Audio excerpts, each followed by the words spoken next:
ra'iisul wasaare golaha wasiirada xildhibaanada labada aqal culamaa diinta hooyooyinka iyo dhalinyarada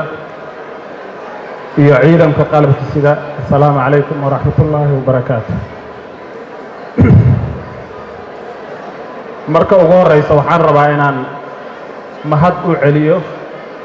dhammaan shaqaalaha wasaaradda gaadiidka iyo duulista hawada oo la'aantood aanan qaban karin waxyaabaha inoo qarsooma gaar ahaan wasiir ku-xigeenka wasaaradda gaadiidka iyo duulista hawada wasiiru dowlaha agaasimaha guud maareeyaha guud ciidanka qalabka sida oo si gooni ah inoola shaqeeya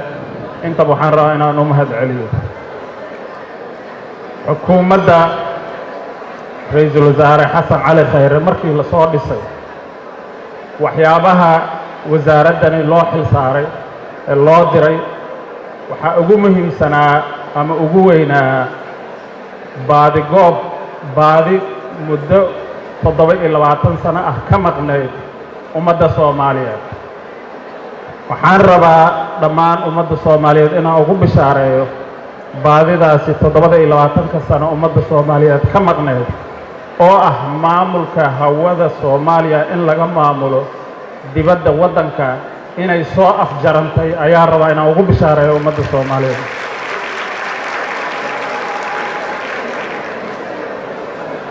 dad badan ayaa waxay isweydiiyaan hawada waa la soo celiyey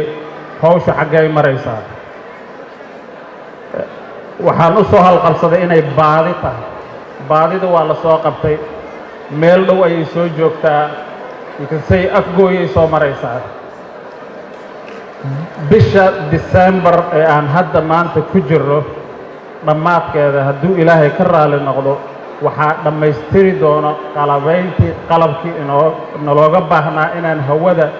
waddanka gudihiisa ka maamulno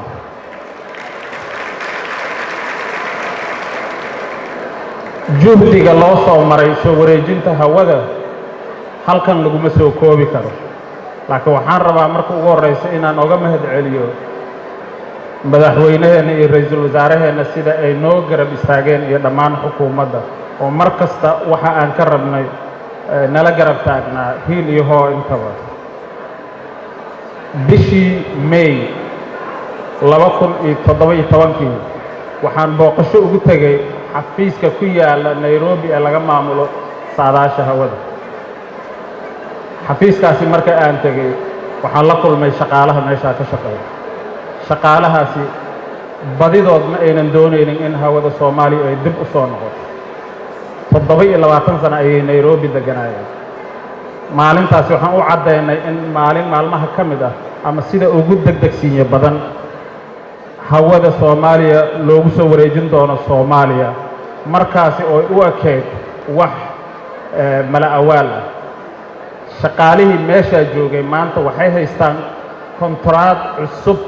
oo cadeynaysa in meesha cusub ay ka shaqeyn doonaan ay Muqdisho tahay marka taasi waa cadeynayna hadafkeeni gaara shaqaalaha ka imaan doono Nairobi Muqdisho soo guuri doono guryihii ay degi lahaayeen waa diyaar wuu qalabaysan yahay caawa way soo degi karaan oo waan diyaarinay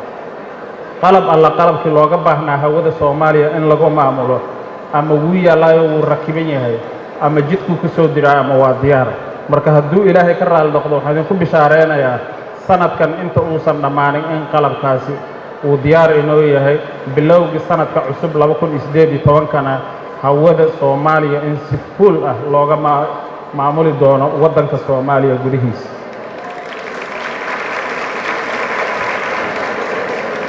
maamulka hawada Soomaaliya Muqdisho oo kaliya kuma ekaan doono insha Allah tacaala waxaan qalabeynaynaa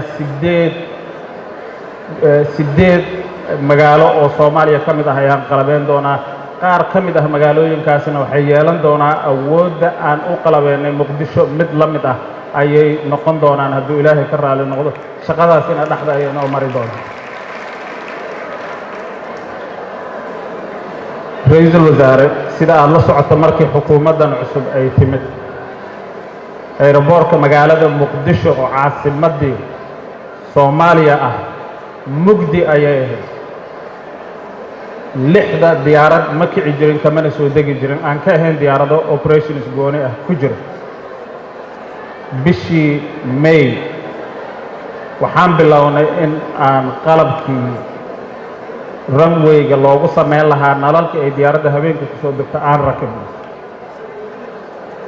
Soomaaliya diyaarado badan ayaa maalinta ka soo degay airportka Muqdisho diyaarado ka badan 100 diyaaradood ayaa ka soo degay airportku waa mashquul aad ayuu mashquul yahay in la howlgeliyo habeenkiina uu shaqeeyo ahmiyad gooni ah ee dhaqaalaha iyo waddanka horumarkiisaba u lahayd sidaad la socotiin ra'iisul wasaaraha ayaa dhagax dhigay markii ugu dambeysayna furay airportka Muqdisho maanta habeen iyo maalin isku si ayuu u shaqeeyaa international diyaaradaha internationalka ah waxay maanta computerkooda ka arkayaan airportka Muqdisho ilaa iyo 10ka habeenimo inuu furan yahay oo ma ay ka soo degi karaan kana kici karaan taasi waa horumar baaxad leh ra'iisul wasaare waxyaabaha aanan la arkin ahmiyadda leh ee dawladda ay ku dhaqaaqday ay ka mid yihiin maamul wanaagga ayaan rabaa inaan wax yar idinkaga sheego wasaaradda gaadiidka iyo duulista hawada dhinaceeda gaadiidka waxaan u sameynay qaab dhismeed cusub 8 waaxood meesha ka ahayd waxaan u soo wareejinay 6 waaxood waxaan furay tartan daah furan oo dhammaan shaqaalaha wasaaradda annagoona qofna bannaanka ka keenin ay u tartamayaan jagooyinka tartankaasi wuxuu u dhacay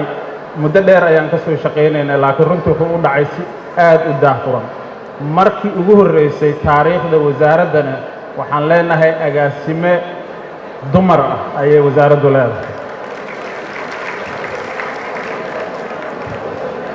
dhinaca horumarinta saadaasha hawada marka aan u noqono 4 projects ayaa inoo socda kuwa lagu maalgelinayo airportada waddanka ay ugu horeeyaan Muqdisho Boosaaso Hargeysa iyo Baydhabo oo qayb ka mid ah horumarkaas qaybta labaad oo iyadana mar dhow aan hirgelinayno waa Kismaayo Gaalkacyo Garowe iyo dhamaystirka Baydhabo ra'iisul wasaare si aan ula soo wareegna hawada Soomaaliya waxaan looga baahnaa 2 shay qalab iyo shaqaale khibrad u leh shaqaalihii khibradda u lahaa sida aan u gelinay juhdi weyn inaan qalabka keensano ayaan iyagana u gelinay 4 waddan ayaa waxay inoo ballan qaadeen in ay inoo tababaraan dhalinyarada Soomaaliyeed ee waddanka ku baratay